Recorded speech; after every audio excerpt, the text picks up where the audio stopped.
راز ششم، مهمترین بخش متن تبلیغاتی. به طور میانگین تعداد افرادی که عنوان تبلیغات را می‌خوانند 5 برابر بیشتر از افرادی است که متن آنها را می‌خوانند. دیوید اگیلوی. خب خلاصه راز ششم، و کاش میشد که من همه کتاب رو برای شما بخونم که کتاب مثمر ثمری است. خلاصه اینکه وقت زیادی صرف آماده سازی عنوان‌های خود کنید، مخصوصاً برای متون تبلیغاتی و آگهی‌ها. این مهمترین فاکتور در تعیین موفقیت یا شکست فروشتان است.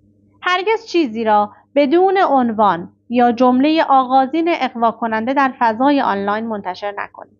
اگر نمی‌دانید که چه عنوانی بگذارید، حس کنجکاوی مردم را تحریک کنید. مثلا بزرگترین اشتباه افراد در نوشتن عنوان که باعث ورشکستگی آنها می‌شود.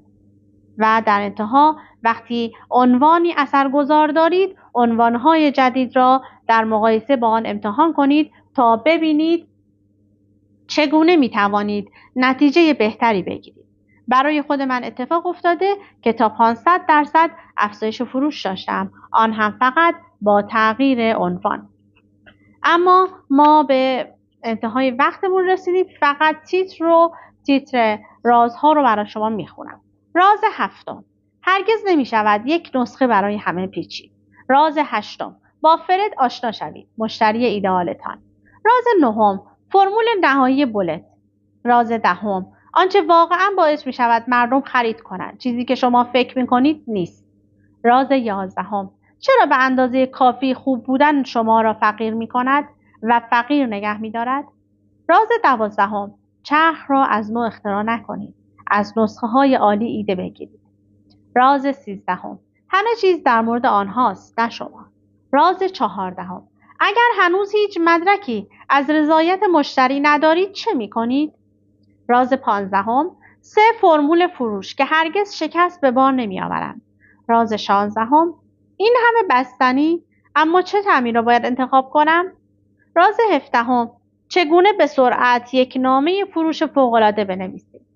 راز 18، چگونه ایمیل تبلیغاتی کشنده بنویسیم، آن هم سریع. یا میتونیم بگیم چگونه ایمیل تبلیغاتی کشنده بنویسیم، آن هم سریع. راز 19، سخت‌ترین پیشنویس اولین پیشنویس است. راز 20، آنها را تشنه‌تر کنید. راز 21، یا عاشقم باش یا از من متنفر شو، در غیر صورت پولی در کار نیست. راز 22، لعنتی من باید آن را